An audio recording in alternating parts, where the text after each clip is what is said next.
I'm sorry, but out of all the things that I have been accused of in my 8 years in Parliament, this has to be the most ridiculous and insane accusation from a chief minister who's supposed to be honourable and the leader of our community to accuse me effectively of being a Russian arms dealer as a graduate that came to London from Manchester University and took on a job in a perfectly regulated bank in the City of London is absolutely insane and actually quite concerning. I worked as a junior assistant. It was my first job when I came out of university. I worked in a bank that served governments and diplomats, and of course, there were deals, arms deals going through the bank, as you see across the world, with, of course, everything being above board. And I worked there for a year. I didn't have any dealings. I didn't broker any of these deals. Banks don't buy arms. They simply fulfill the transaction based on the due diligence.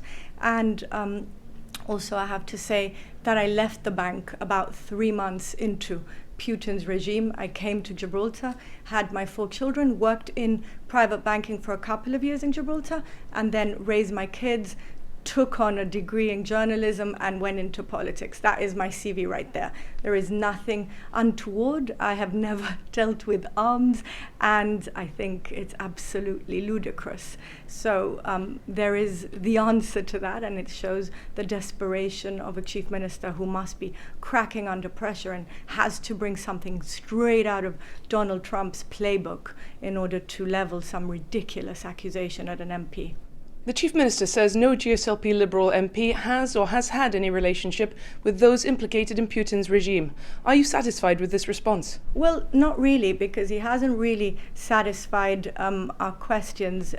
We have asked for every MP, not just the GSLP, every MP that has an interest in law firms, be it Ms Hassan, Signature, Trieste, Nish, or any of MPs who may have directorships in any company or that deals with any of these people related to Putin, to the Kremlin, any of the oligarchs, that they should come forward and disclose any dealings, and that these people should be sanctioned, and that we should be receiving a list of sanctions immediately. This is what other democracies are asking for around the world, whether they have sanctions acts or not. You see in the Commons, Keir Starmer and the Labour Party asking the same of the Tory party every day. So it's nothing untoward. The Chief Minister has said that these are UK and EU sanctions with the lists available on their respective websites, and that Gibraltar has gone above and beyond by applying both, in addition to other sanctions such as the maritime ones, for example.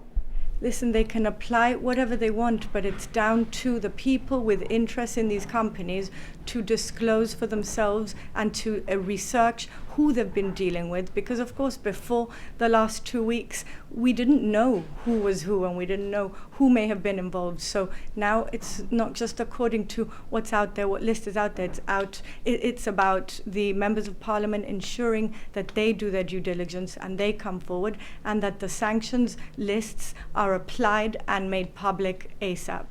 They argue that those sanctions are public. Well, we have yet to see that anybody who's related to the regime is being researched and comes forward. I mean, this has been a week-long battle, and we still have to wait and see who is going to come forward with any links to people from the Kremlin. It's an ongoing situation that members of Parliament have a duty to come out with. Together Gibraltar has called for disclosure of relationships with Russian clients and of Russian investments.